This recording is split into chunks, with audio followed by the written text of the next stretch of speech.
আচ্ছা, যদি জানতে চাই যে লেখালেখি জীবনে আপনার বন্ধু বান্ধবীদের নিয়ে কারোর কথা যদি উল্লেখ করেন তাহলে কি বলবেন? বন্ধু বান্ধব তো প্রচুর প্রচুর, মানে অগুন্তি। এই বঙ্গে, দক্ষিণবঙ্গে সর্বত্র প্রচুর বন্ধু বান্ধব রয়েছেন। তবে এখন কি হয়েছে, আগে বেশি ছিলেন এবং আমার খুব অসমবয়সী বন্ধু। আচ্ছা, অসমবয়সী বন্ধু আমার বরাবরই এরকম ছিল। কিন্তু এখন কি হয়, এখনো বন্ধু রয়েছে, প্রচুর রয়েছে আমার। তাদের সাথে কি নিয়মিত কথা হয়? হ্যাঁ হ্যাঁ, ও আচ্ছা, কথা হয়। কেননা আমরা অনেক সময়, যেমন আমি তো কাগজ করি, হ্যাঁ, বন্ধু সবাইকে আঁকড়ে থাকার জন্যই কিন্তু কাগজটা করা। হ্যাঁ, একদম একদম। সম্পাদনা মানে কি গ্রুপ থিয়েটারের মতো। হ্যাঁ, তুমি অনেককে সেখানে সংযুক্ত করে নিতে পারো। অভিনয় করছে একজন, কেউ আলো করছে, কেউ সাজাচ্ছে, কেউ মঞ্চ সাজাচ্ছে, অনেকে সেখানে যুক্ত। সবাই মিলে মিলেমিশে। ম্যাগাজিনটাও তাই, আমি যে ম্যাগাজিনটা করি সেখানেও তাই। আচ্ছা, কেউ প্রচ্ছদ করছেন, হ্যাঁ, আর লিখছেন, লেখার বিষয়ে আলোচনা হচ্ছে। মানে আমি তো সবটা ঠিক করে নিই, ঠিক করে নিয়ে তারপর লেখকদের সঙ্গে ইন্টারাক্ট করা। এই করতে করতেই, এসব নিয়ে কথা বলতে বলতেই কখন বন্ধুত্ব যেন তৈরি হয়ে যায়। প্রচুর প্রচুর বন্ধু রয়েছে। আচ্ছা, তবে এখন আমরা তো একটু আগের, অনেকটা আগের, সেই সময় যাদের পেয়েছিলাম তারা এখন অনেকেই নেই। আচ্ছা, অনেকেই নেই তাদের মধ্যে। যেমন আমাদের সমীরণ ঘোষ, নীরদ রায়, পুণ্যশ্লোক দাশগুপ্ত, সমর চক্রবর্তী, সমীর চক্রবর্তী, তুষার বন্দ্যোপাধ্যায়, সনৎ চট্টোপাধ্যায়, এরা এখানকার। আর বাইরের, আমাদের উত্তরবঙ্গের বাইরেরও প্রচুর মানুষ যাদের সঙ্গে আমার নিয়মিত যোগাযোগ ছিল।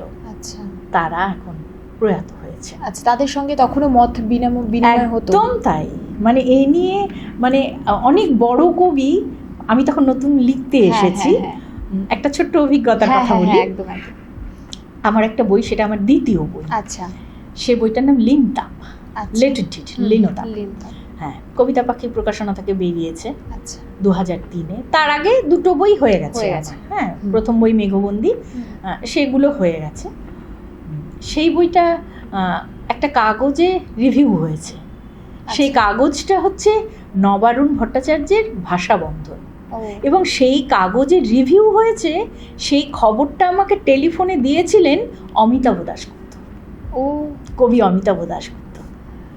আর উৎপল কুমার বসু ওই বই থেকে দুটো জায়গায় কবিতা পাঠ করেছিলেন। বাহ, এটা তো মানে ভীষণ বড় পাওনা। আমি এসব কথা বলি না। উৎপল কুমার বসু তো আমার বাড়ি আসতেন আমার পদ্যর অনুষ্ঠানে। আগে পদ্য সম্মান দেওয়া হতো, সে সময় উনি এসেছেন, আমার বাড়ি থেকেছেন। মানে একটা অন্যরকম আন্তরিকতা ছিল। এই কথাগুলো আমি কখনো লিখিও নি কোথাও, কেননা আমার এবার একটু আগ বাড়িয়ে যাওয়াটা, এটা একটু প্রবণতা কম। আমরা যেহেতু একটু এদিকে থাকি, এখনো কেন্দ্র প্রান্ত রয়েছে। আমরা যতই বলি যে কেন্দ্র ভেঙে গেছে, প্রান্তের মানুষরা এখন সব মিলেমিশে একাকার হয়ে গেছে, কিন্তু সেটা তর্কের খাতিরে, কিন্তু এখনো কেন্দ্রটা রয়েছে। সেই জন্যই আমরা অনেক সংকলনে থাকি না। আচ্ছা, আমরা বা আমি ছাড়াও আমার মতো অনেকেই যারা দীর্ঘদিন থেকে লিখছেন আর কি। আচ্ছা, আপনি তো বেড়াতে ভালোবাসেন, এ পর্যন্ত কতগুলো দেশ ঘুরেছেন, যদি কিছু অভিজ্ঞতা শেয়ার করেন। এই খবরটাও পেয়ে গেছো? হ্যাঁ, একদম। হ্যাঁ, বেরিয়েছি। একটু বেড়াতে বেশি ভালোবাসি। কিছুদিন থাকলে পরেই, ঘরে থাকলে পরেই মানে মনটা কেমন জানি করে। শুধু মন না, আমার শরীর খারাপ হয়ে যায়।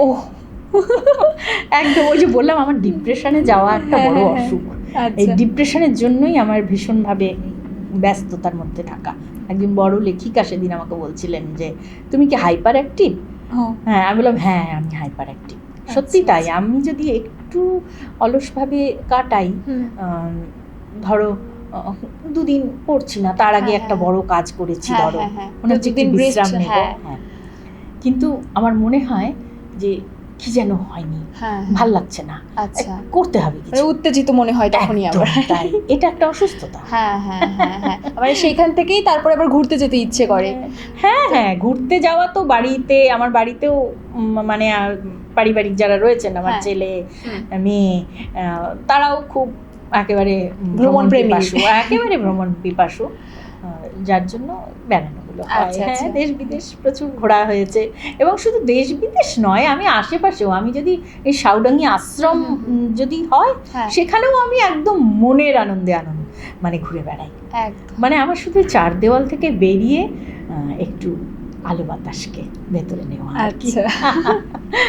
এইটুকুই আর কি। আর এখন তো লেখালেখির কোনো অসুবিধা হয় না বাইরে গেলে। হ্যাঁ, হ্যাঁ। সেখানে তুমি 10 মিনিট বসে থাকো, হ্যাঁ। আধ ঘন্টা বসে থাকো, অন্যভাবে আনন্দ নাও। সেখানে আমাদের তো মোবাইল সঙ্গে রয়েছে। হ্যাঁ, একদম। কিছু একটা মাথায় আসলো বা কিছু হ্যাঁ, একটা মনে হলো, আমরা মোবাইলে নোট ডাউন করে নিতে পারি। হ্যাঁ, একদম। সেই জন্য এখন কোনোভাবেই কোনো কিছুতেই আমাদের এখন আটকানো সম্ভব নয়। একদম। আর বাইরে গেলে তো প্রাকৃতিক দৃশ্যে এতটাই মুগ্ধ হয়ে যায় যে আরো ভেতর থেকে কিছু না কিছু আসতেই থাকে। সেটা তো একটা প্রক্রিয়া। হ্যাঁ, একদম। সেটা এক একজনের এক এক রকম ভাবে আসে। হ্যাঁ, আর কি। হ্যাঁ, হ্যাঁ। অবশ্যই আসে। প্রকৃতি তো একদম মানে সর্বশেষ কথা, শ্রেষ্ঠ কথা, প্রকৃতি সত্য। একদম। এবার যদি আপনার পারিবারিক জীবন নিয়ে কিছু বলেন। পারিবারিক, হ্যাঁ, পারিবারিক জীবন সম্পর্কে যদি পারিবারিক তো আমি একদম বাইরে থেকে পূর্ণ সংসারী। আচ্ছা। পূর্ণ সংসারী। আমার ছেলের বিয়ে হয়ে গেছে, তার বউ, তারা দুজনেই ডাক্তার। মেয়েও তোমার কর্পোরেট লয়ার, সে ব্যাঙ্গালোরে চাকরি করেছে, এখন দুবাইতে চাকরি করছে। হাজব্যান্ড ফাইন্যান্সিয়াল অ্যাডভাইজার হয়ে রিটায়ার করেছেন। আচ্ছা। আমিও আকাশবাণী, দূরদর্শনে আগে যেতাম, এখন আর সেখানে নেই, করছি না আর কি, আছি হয়তো নামে, কিন্তু সেখানে অসুবিধা, অফিসিয়াল কারণে আকাশবাণীতে কাজ করছি।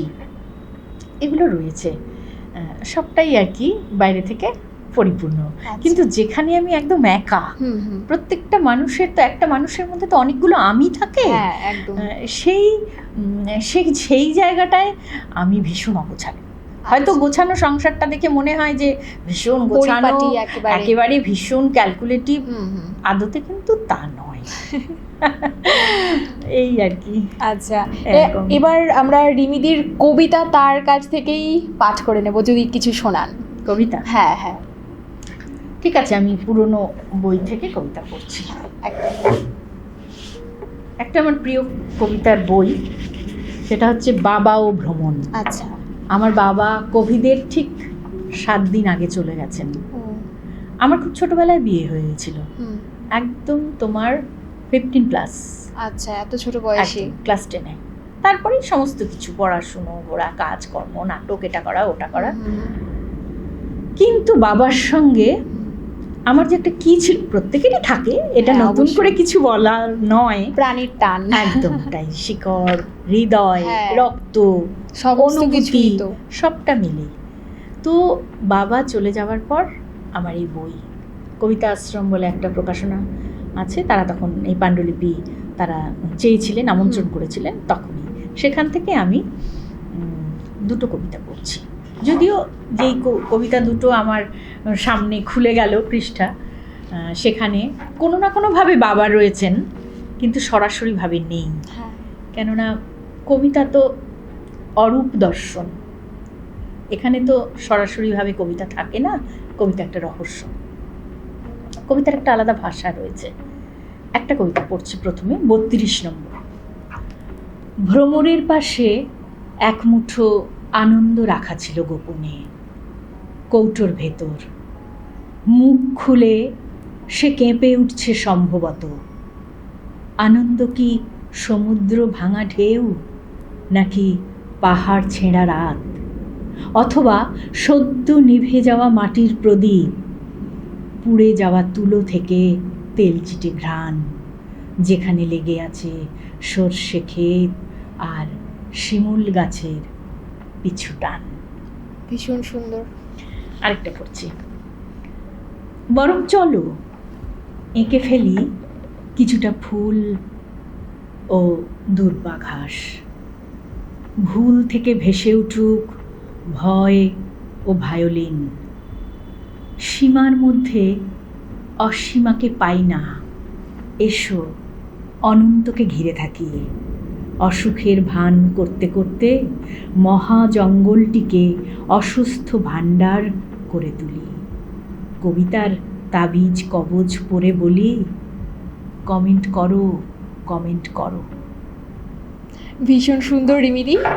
আমরা আবারও চাইবো যে আপনি আবারও আসবেন চণ্ডালে। অসংখ্য ধন্যবাদ। আর আপনাদেরও জানিয়ে রাখি, মনে রাখবেন চণ্ডাল মানে লেখক পাঠকের মেলবন্ধন। আজ এই পর্যন্তই। পরবর্তীতে